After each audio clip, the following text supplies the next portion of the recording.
you have just asked $1 million question. So this is what if I generalize what you're asking, Mm. you're talking in general about truth telling. Yeah. And we humans are not really truth seeking animals. We are social animals. Yeah, we are. And, take you back in time 10,000 years and you're in a small village. Mhm. If you go along to get along, you can survive. You can procreate. If you're the village truth teller, you might get clubbed to death in the middle of the night. Truths are often, they don't want to be heard because important truths can be uncomfortable. They can be awkward. They can be exhausting. Impolite, all Yes, that kind of stuff. challenging. Yeah. They can make people defensive, even if that's not the intent. But any high performing organization, whether it's a sports team, a business, a political organization, an activist group, I don't care what it is, any high performing organization has to have mechanisms and a culture that supports truth telling. One of the things you have to do is you have to talk about that. And you have to talk about the fact that it takes energy to do that. You have to talk to people. You have to remind people it's okay that it's uncomfortable. You have to literally tell people it's not what we're designed to do as humans. It's not really, it's kind of a side effect. We can do that, but it's not how we survive. We mostly survive by being social animals and being cordial and cooperative. And that's really important. And so science is all about truth telling. It's actually a very formal mechanism for trying to tell the truth. And even in science, you find that it's hard to tell the truth, Mhm. right?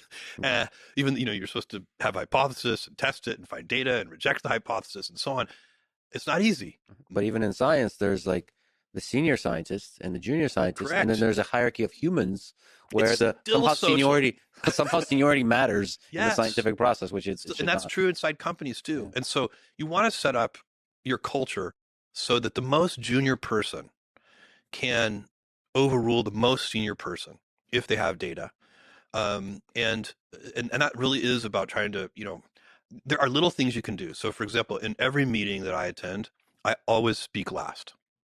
And I know from experience that, if I speak first, even very strong-willed, highly intelligent, high judgment participants in that meeting will wonder, well, if Jeff thinks that, I came in this meeting thinking one thing, but maybe I'm not right. And so you can do little things like if you're the most senior person in the room, go last. Let everybody else go first. In fact, ideally, let's try to have the most junior person go first and the second, then try to go in order of seniority. Um, so that you can hear everyone's opinion in a kind of unfiltered way. Because we really do. We actually literally change our opinions. If somebody who you really respect says something, it makes you change your mind a little.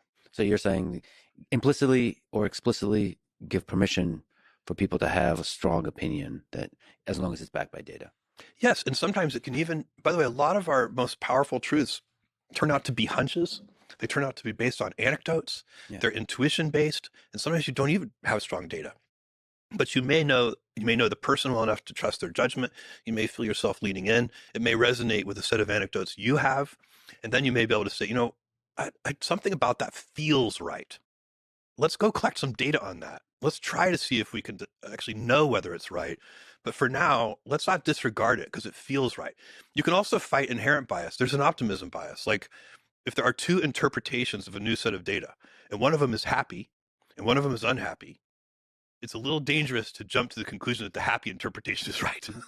You may want to sort of compensate for that human bias of looking for, trying to find the silver lining and say, look, that might be good, but I'm going to go with it's bad for now until we're sure.